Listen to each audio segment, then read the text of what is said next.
Today's conversation will revolve around some conversations that are painful, that might wake up some old thoughts, some painful thoughts for people. And so this is a trigger warning that should you be provoked, feel free to take a walk, take care of yourself, and nurture yourself the best way that you can.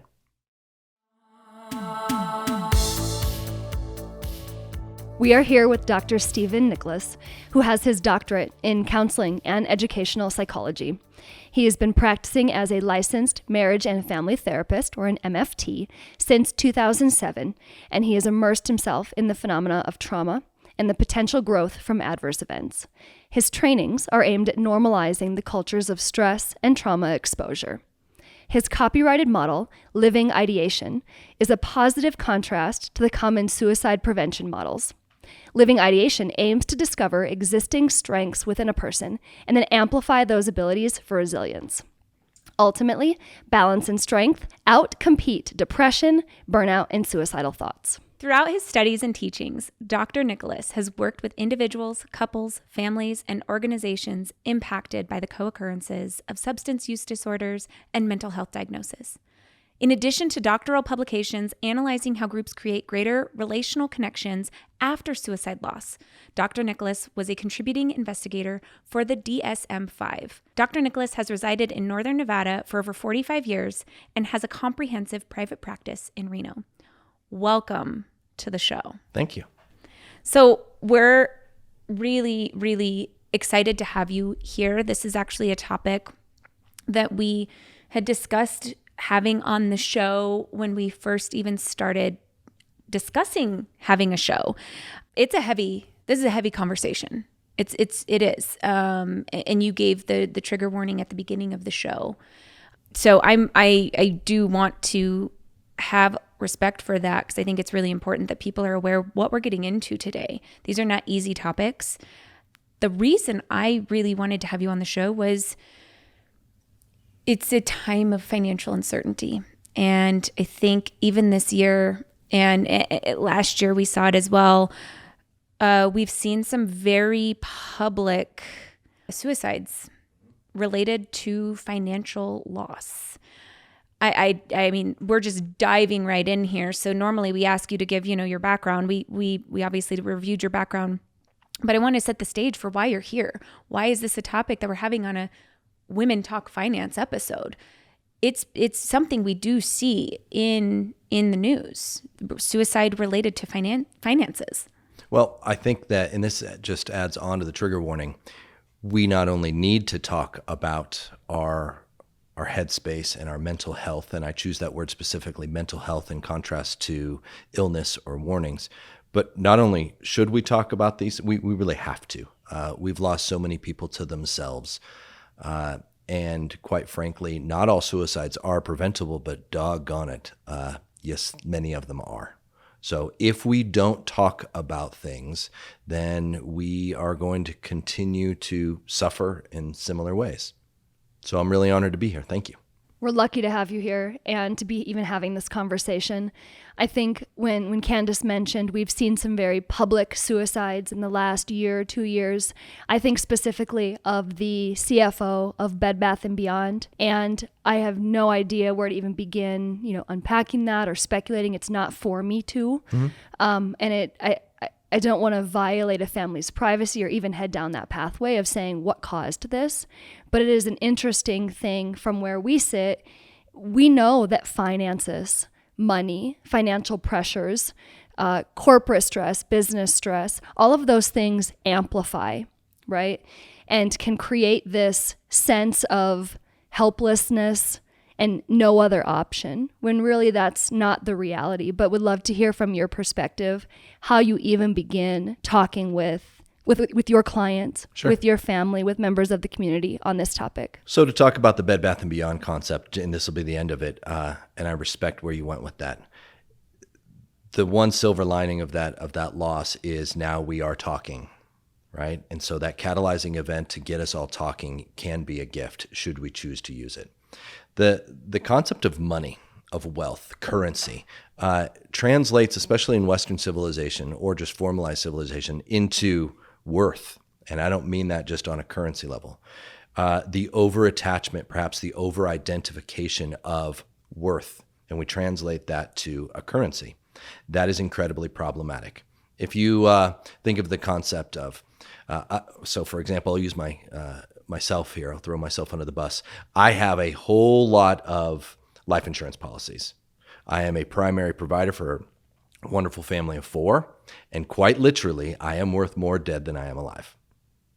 So if I thought that my life was coming off the rails and that my sense of relevance, or perhaps my sense of meaning was gone, that is a relative truth, that I think my life is now not worth anything.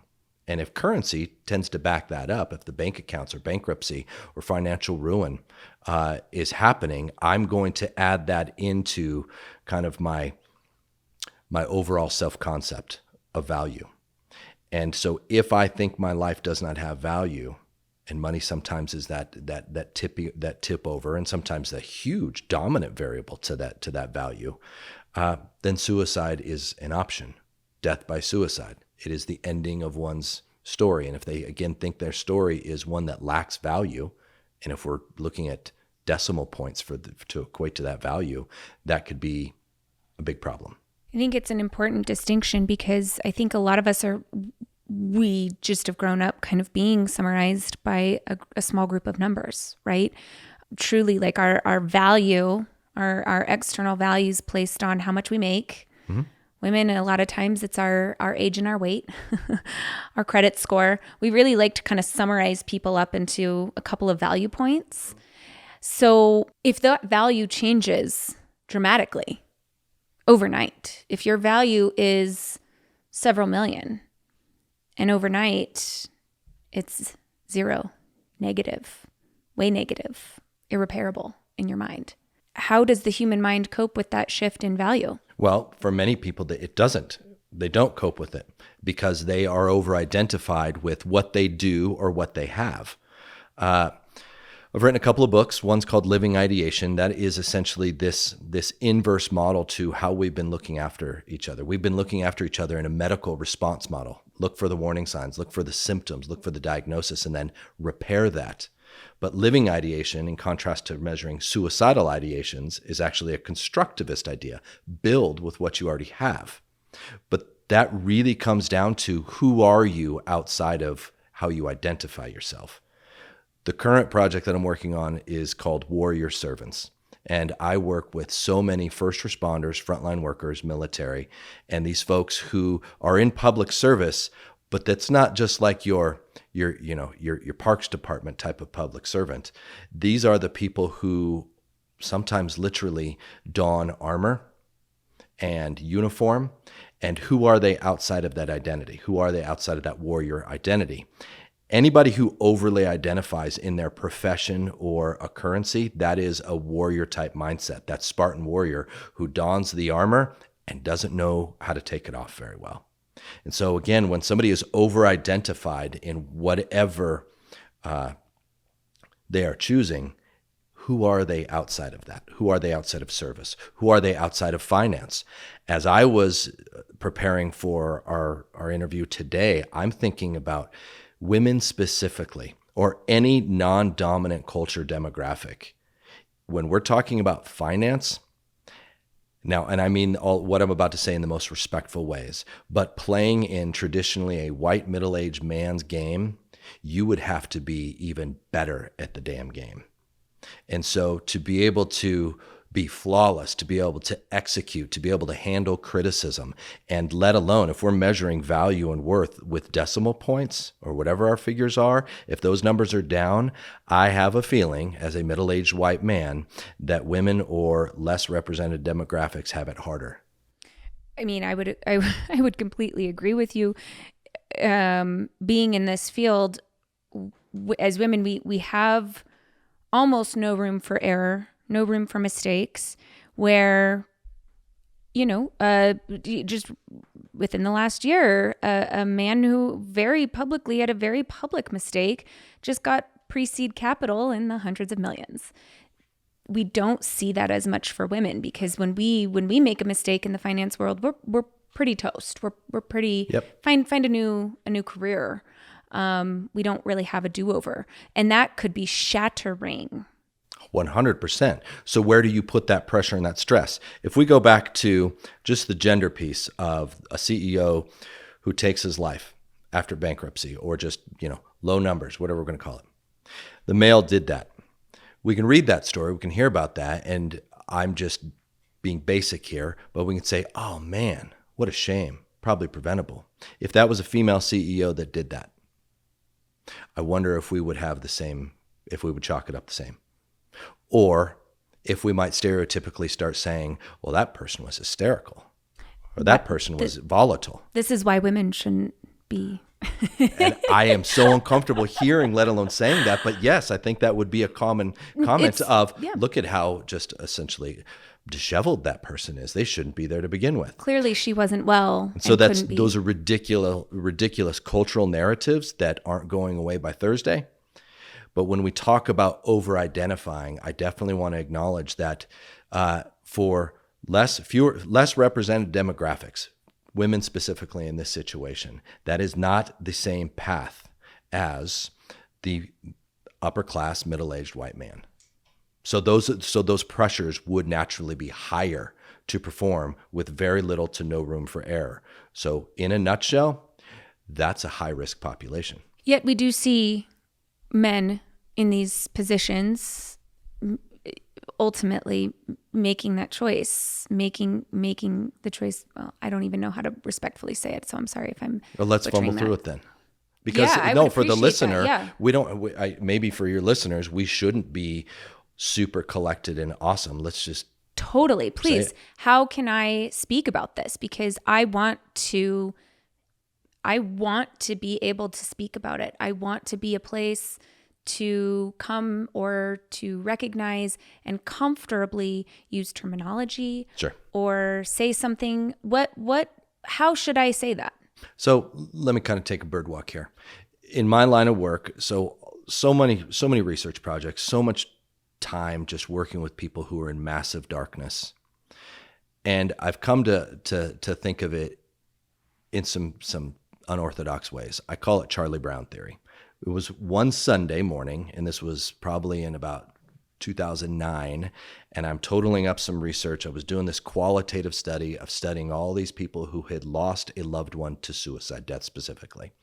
And I had thousands of pages of interview data that I was trying to break down to themes. And my brain was melted because I'm thinking darkness and painful stuff all the time. Like, I need a break because I'm kind of falling down the rabbit hole here. Sunday morning, I go out to the kitchen, I sit down, I pour another cup of coffee, and this is when we still had paper newspapers, right? I just dated myself. And we had the comics sections, which were in color ink. So I start flipping through the comics. I'm like, all right, new coffee, comics, get all this dark stuff out of my brain. And here's good old Charlie Brown, the Peanuts comics. And as I'm reading through the comic, I'm sizing up Charlie Brown for depression and suicide.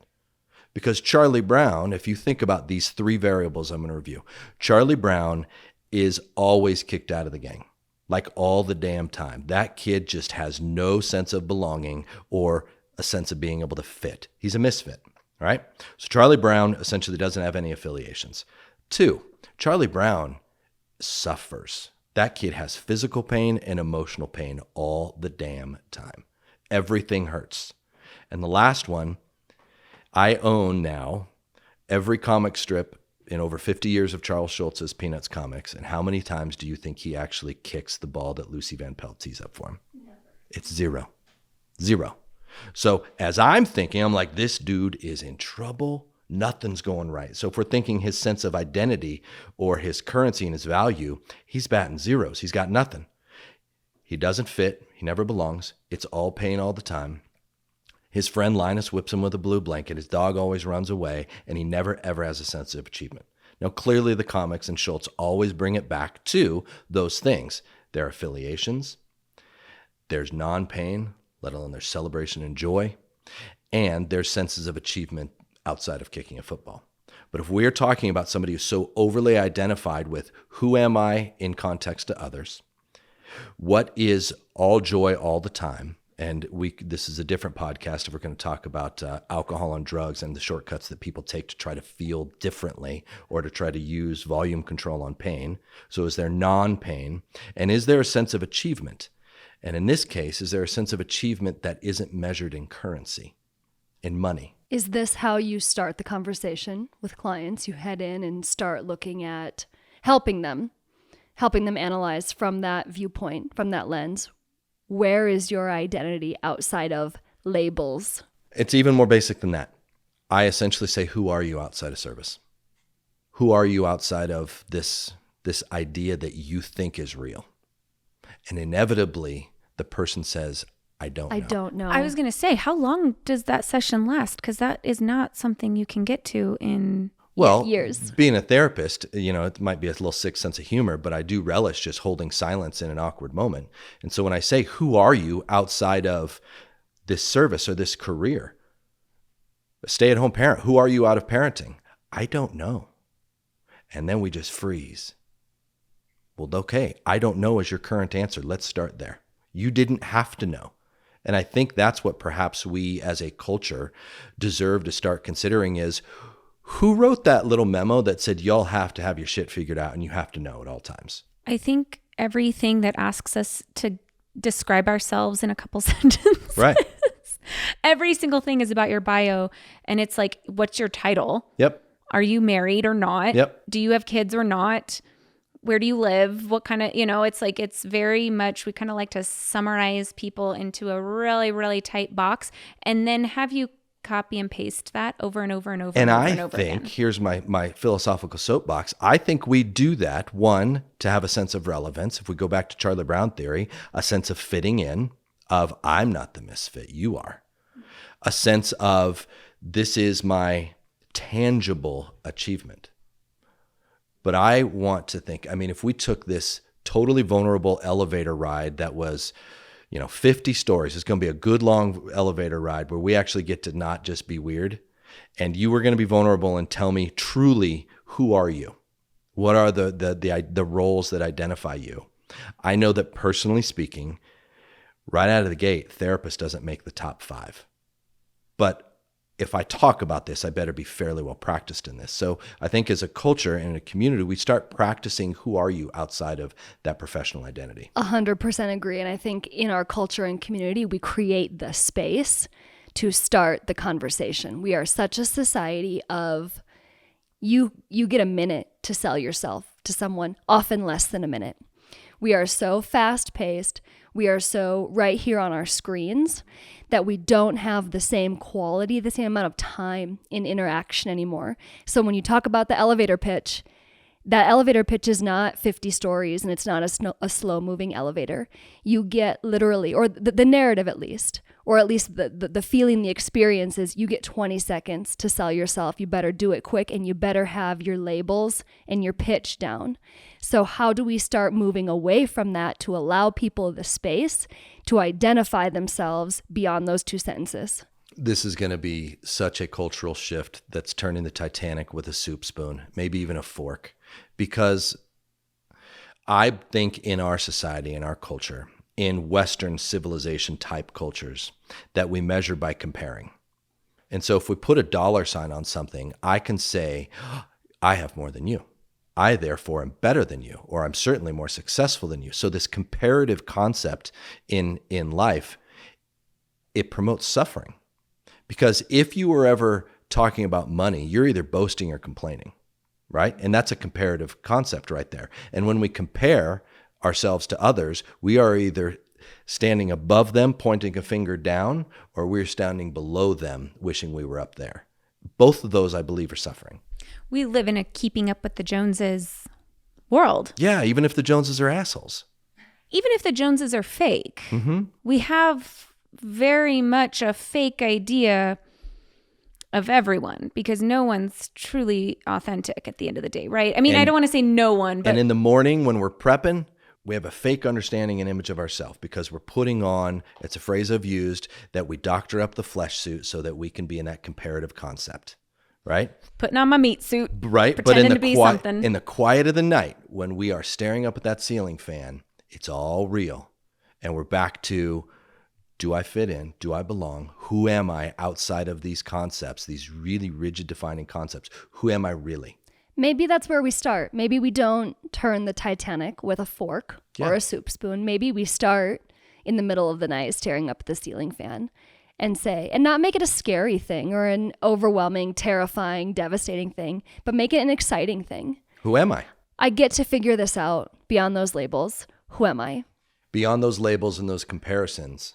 Yes. And so if I go back to gender differences, those comparisons, the game board and the pieces that we play with, traditionally, it was a bunch of upper crust white dudes that made that game board.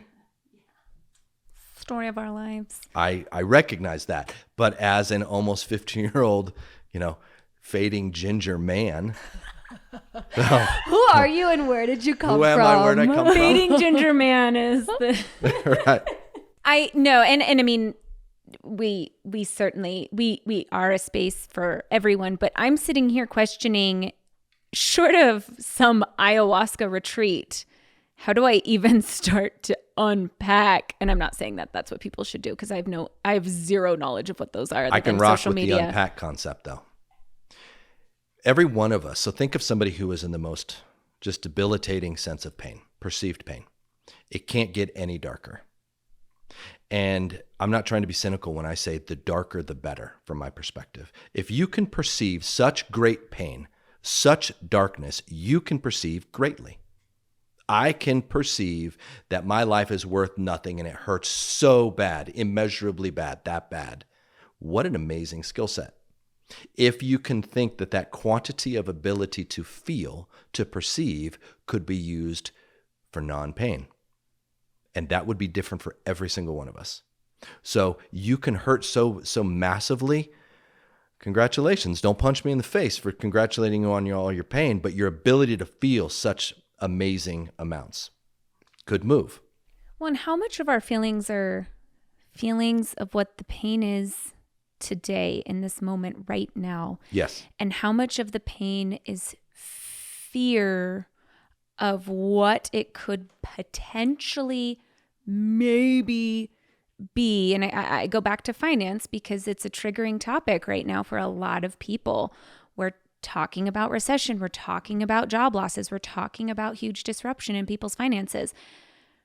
People are feeling pain for this scenario, this what if, but they're feeling that future pain of may or may not happen today. And that's that's a very, very, very real pain for people. So the concept of time is very important. Then, now, and then. And if we think super generically, okay, big broad brush that I'm about to use here, okay?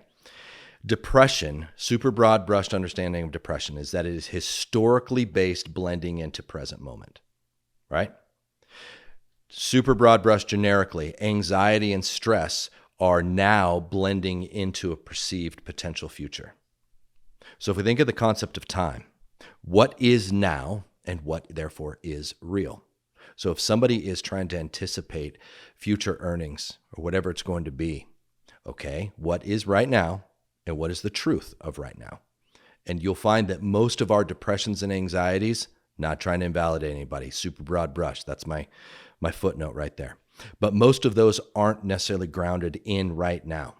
And right now, if we're looking at our huge to-do list in life, right now, I bet one or two of those to-do list items are going to ebulliate to the top so we can be like, well, that's my priority today. That's my right now. And if we can get back to being congruent in who we are as people, then the right now options are probably pretty simple. I love that phrase. I'm not sure I understand it. What do you mean being congruent as people? Being who I am when I show up, instead of how did I doctor the flesh suit to put on that mask and act for these expectations of our culture, right? So I guess my example of being a marriage and family therapist, being somebody who tries to help people help themselves. I could wear the tweed coat with the leather elbow patches, but I'd be that guy. I showed up in jeans and comfortable shoes because I think I'm gonna be a better version of myself. And I pretty much stopped giving a whole lot of shits about what people thought of me. To a degree, we have to still play games of being agreeable with each other. We have to be in those affiliations professionally as well. So we have to play by some rules. But congruence means that you are not going to sacrifice the genuineness of you in those roles. That if you are lying on your resume or trying to pad something for the optics of other people, then you sacrifice the genuine truths of who you are. And you're going to have to keep wearing that mask and keep acting that part. And you can't be nearly as effective as you otherwise would be. If you get hired for a gig being a pretty genuine version of yourself, you're going to be amazing at that, right? You'd be amazing at that. But I couldn't do what either of you do because I don't have the chops for it. So I'm going to stay in my lane over here because it fits better, right? I think this speaks to me so much. I dabble with anxiety, I think, as most people do. And there are times where I feel like I'm putting on the suit. I'm pretending to be the version of me that people want. I'm actually living somewhere else in here. Not now. Not real. Not present. Oh, totally not Right. real, not present, not even probable. But the brain likes to take a little dance down a road unknown and see the scary behind the closet, right? What could happen? What does somebody do, or is this something, much further, obviously much deeper than this, but are there quick things that you're playing the part that day and the brain is down a dance somewhere else? How do you find that authenticity in that moment? Well, I think there are a lot of grounding techniques, but to truly give yourself credit for making it this far, every single one of us has successfully navigated 100% of our days. So clearly you are awesome at living and figuring things out. And frankly, you suck at dying and failing. We made it. I made it. That is like the best thing. I'm going to need that copy, and I'm going to need that to be that. I need that on my like ringtone, or like that's my morning That's alarm. a mural. That It is a mural on the wall. Can we get Banksy You made to it put that to one up though? today. Put some cred on that. I need that. I want that like as my ringtone, so it just reminds me all day long. Right. But I want the three of us, actually we've got a cool audience. I want all of us, and I want the listeners to truly give yourself credit for navigating 100% of your days. And there's fair chance that the worst damn day of your life has happened. Because if you already know how to perceive pain, perhaps you won't relive pain. Well, I know you won't relive the exact same pain twice. You might have new dialects and variations of it, but perhaps you can start to become more practiced in tolerating pain. So to know your pain, to embrace the suck, to know your fears, to know your anxieties, to recognize that awareness can only increase your awareness.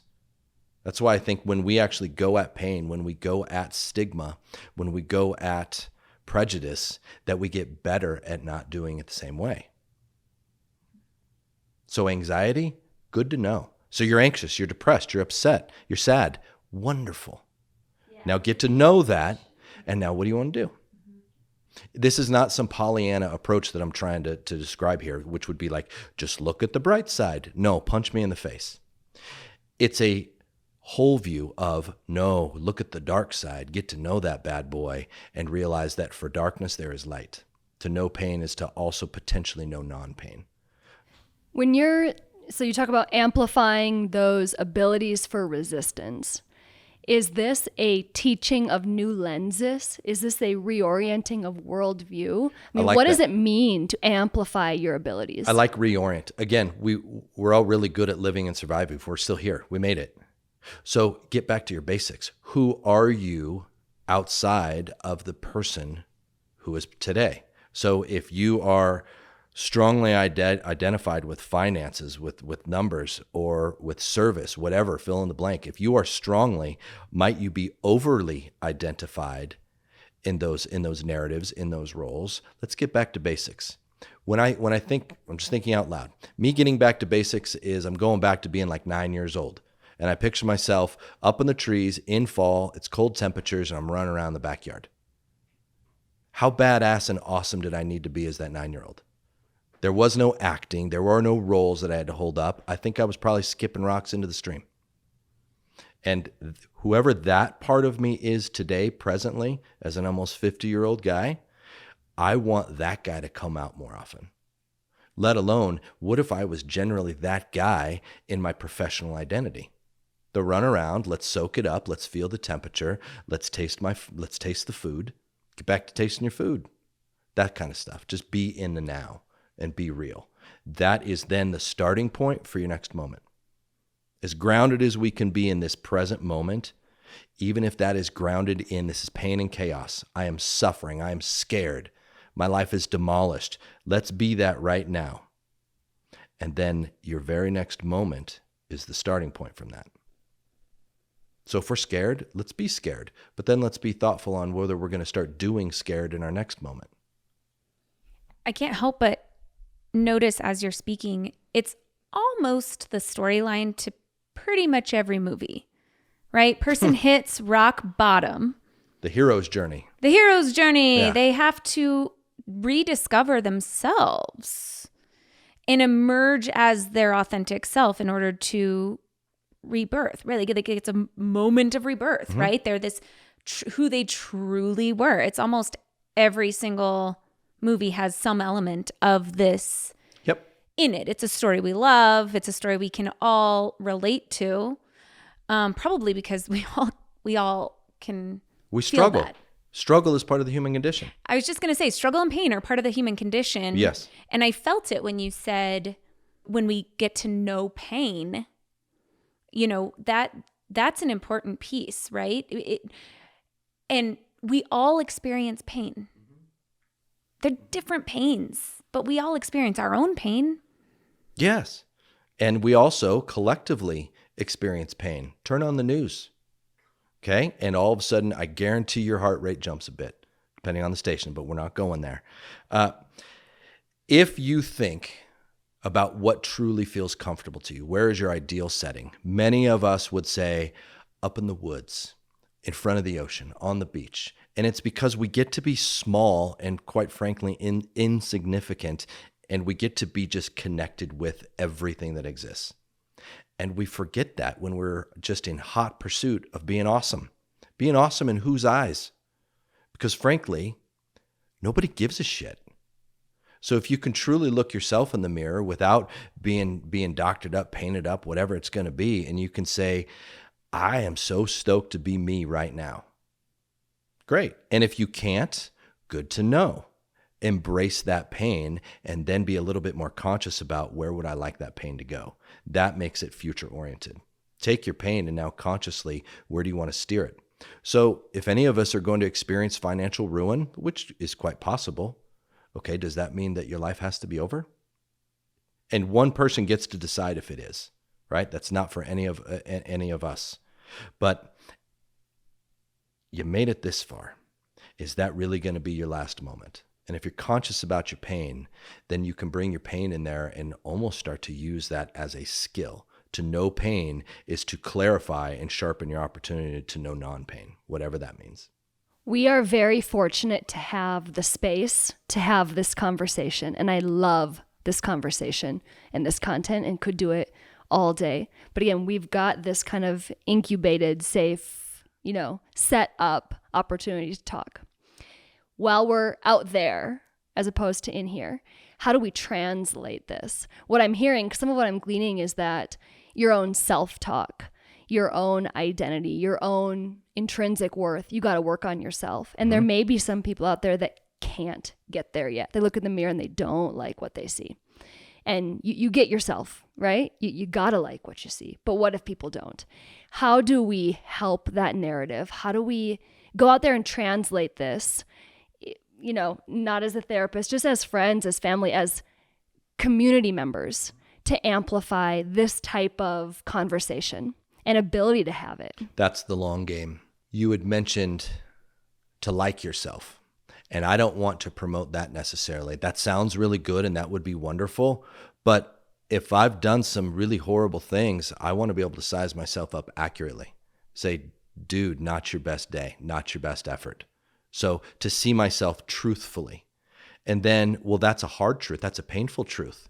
Now it's my opportunity to push into painful truth so that something new can come out of it. If I'm just going to put my head in the sand and say, well, somebody's feelings are hurt, that's their problem. No, not if I'm a hurtful man, not if I was actually part of that. So to have more introspection so that I can come through that pain, maybe a slightly better version or even a different version. And maybe I even come out a worse version. Good to know. So it is that awareness and observance of the truth of who I think I am in this moment so that I can question that truth. To know pain allows me to question, how do I want the next moment to go? So we're a startup, Ro. It's been a real tough year. I mean, it's been exciting and all the wonderful things. It's also been super duper challenging. My identity was shaken up many times over, lots of questions. It's tough on my team. It's tough. And that's like, you embody that, right?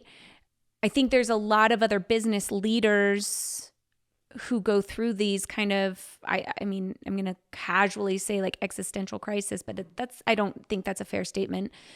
I'm trying to even just grasp how you slow down for that moment. And I like the idea of just kind of looking at the ceiling fan, but my brain is like, it doesn't want to let it.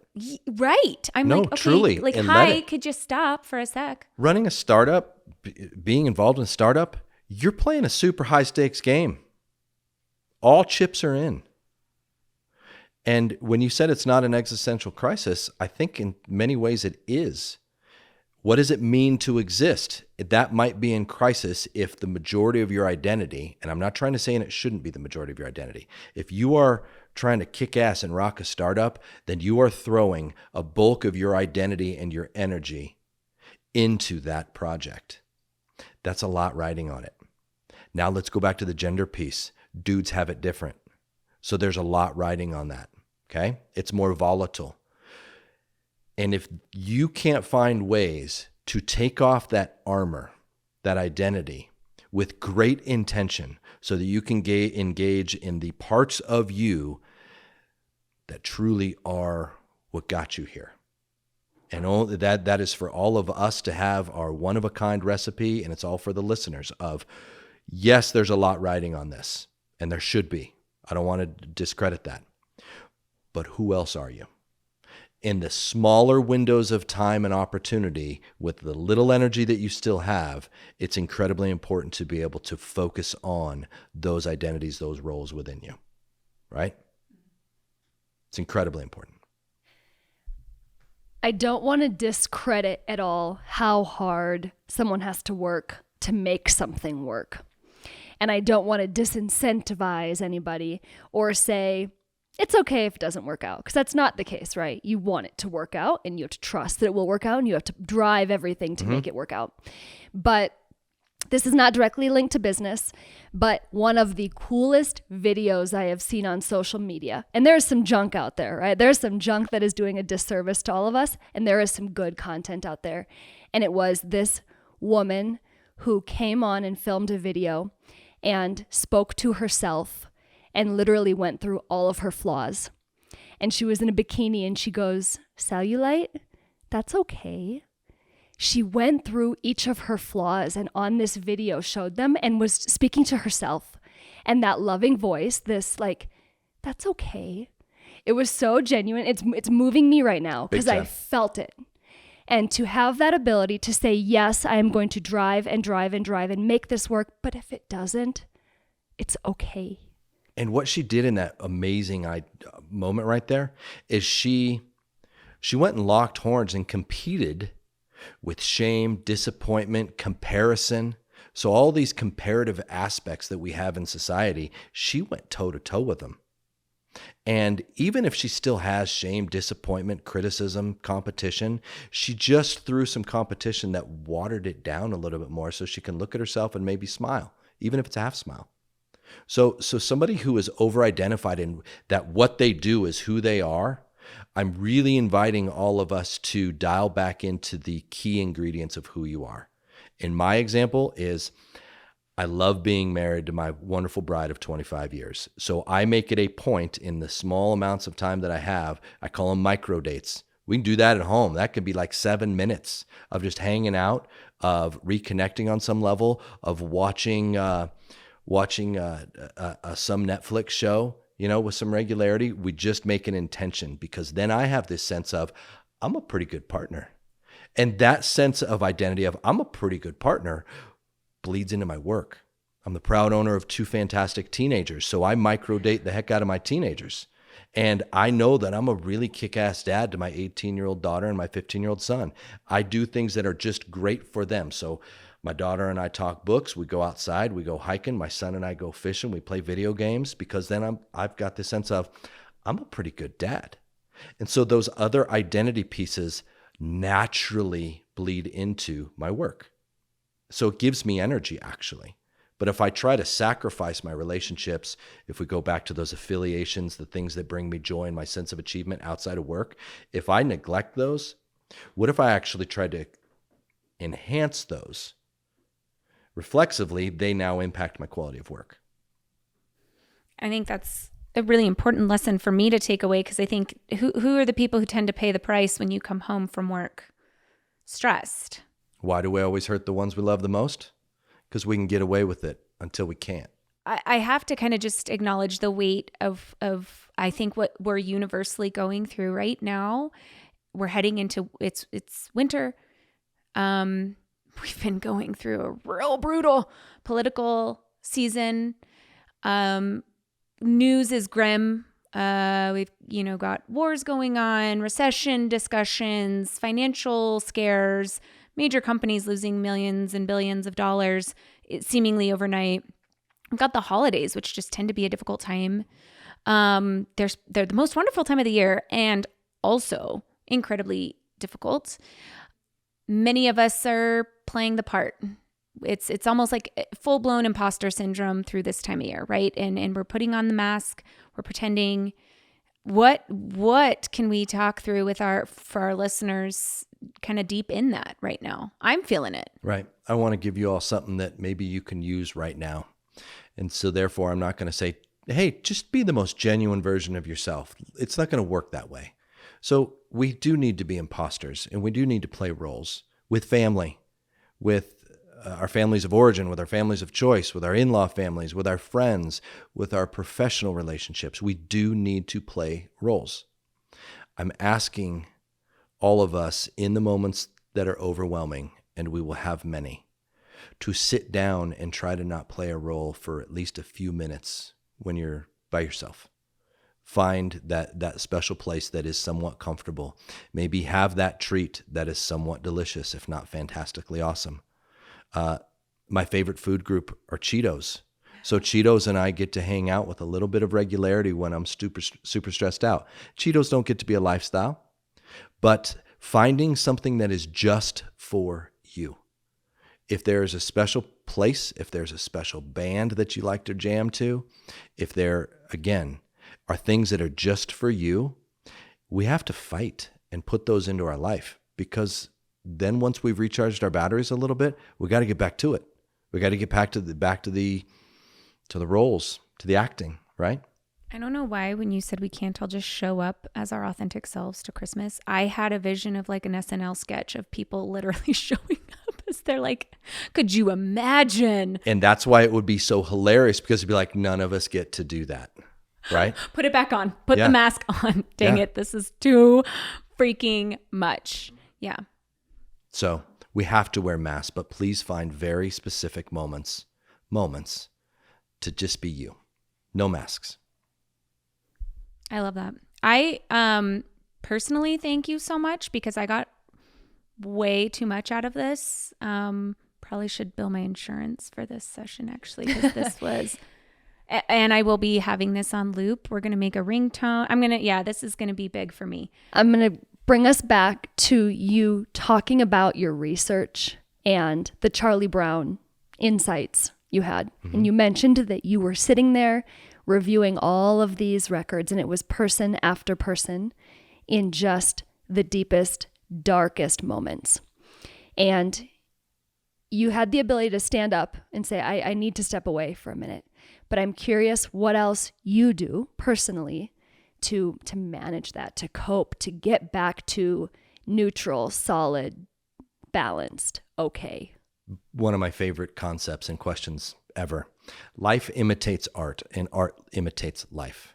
So all the while I was doing all this research, and every time I am honored to work with people or serve, I am doing my own work. I am questioning my own darkness, my own pain. And so when I have gone through the motions and been in my own down cycles, and sometimes they have felt like they couldn't go any deeper, the concept of rock bottom. People use that phrase, I hit rock bottom. They didn't bring a shovel with them. So it's all relative. And I'm really enamored with the concept of pain. And so when I'm suffering or experiencing my own pain, I'm curious about it. And so when I feel something, anything, everything, I then essentially ask myself, how do you know? So this sucks more than anything has ever sucked before. This is the worst moment of my life. How do you know? And all of a sudden my head has to switch into some gears that are curious. So the concept of curiosity and pain, they can't hang out very well together, right? Because it starts to flip pain. Whatever we're going to call that, depression, addiction, all of it. If you got curious about it, then you'd start flexing the values of them, and then they move. No moment is static. It moves. So that's my technique, is to get curious. I love that. Everything you can look at it and say, this is so interesting. What's here? And also, this is a big ask, and I recognize that, so it's not for everyone. But to be in your pain and be so grateful that you can feel that deeply, because you mentioned that before, how amazing that you can feel this deeply. Because if you can feel how shitty this is, you have the ability to feel the opposite. That's it. That is it. Absolutely. Again, big ask. But for some, it's a powerful, powerful tool to get grateful. Yes. And I'm still standing. So I bankrupt a company and I feel everything that goes with that. How wonderful. How wonderful. This is a one-of-a-kind moment. I really am going to move some things around so it doesn't happen the same way twice. But whoa, that happened.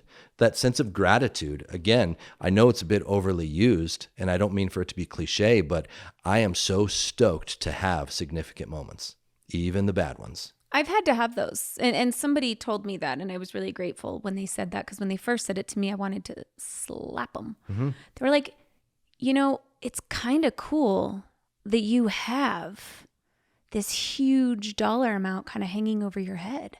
Most people don't see that number. They don't feel the weight of that number, and you get to feel the weight of that number. Well, and I was like, that is cruel. And then when I thought about it though, and I was like, yeah, you're right. I took a swing, and most people wouldn't get to feel the weight of this number. And that is, I guess, kind of cool. That is kind of interesting that I get to do that. You're playing the high level of the game. You want to play on varsity level, you're going to get popped, but you also get to do the popping, right? You get to win. Mm-hmm. Yeah. You only get the reward if you took the risk, right? A little bit there. Yes. And that's high stakes. And therefore there's a lot of consequence, and there's a lot of pain, and there's a lot of fear. To ignore those, that's just naive. It's real. So stare it in the face and then make some moves. And you know what? A lot of things fail. That does not have to be the end point or the last day. Well, and a lot of things fail, but it doesn't mean you are now identified as failure. Right. Which I think a lot of us do. Yes, we do. So we have to find those nuggets that are just for us, so that we can retreat back into those, get some energy, and then put the armor back on. We can save this for one of our next sessions, because we're going to have hundreds. But pivoting from failure and turning failure into just a challenge rather than a failure, and pivoting a challenge into an opportunity. Another conversation for another time. So many. I'm going to be like keeping a little journal. I think we should have a couch here for Steve next time. Well, that's ironic. What color would you like your couch to be? Dancer's choice. It's your couch. Let's check on Oprah's Let's chat. couches. I want to see what happened to Oprah's couches. We'll find them. Yep. Thank you so much for being here You're with welcome. us. Thank you. Terrific. You've got a book. It's called Living Ideation. This is a copyrighted model. It's the positive contrast to the common suicide prevention models. And as Dr. Steve explained, it is really about amplifying those abilities for resilience and focusing on our strengths and what we really are as people, what our identities are beyond these masks we put on. So again, thank you so much. You can learn more on rowcapitalgroup.com under the WTF podcast tab. There'll be show notes and clips there. And you can also find us on TikTok at WomenTF Podcast. This overview is for informational purposes only. We might include some projections, and those should not be relied upon for the purpose of investing. Past performance is not indicative of future results, and any investments we mention are meant for accredited investors only. And any offer can only be considered upon review of a prospectus and relevant offering documentation. So please keep this in mind as we move through this overview, and remember that these are our opinions only.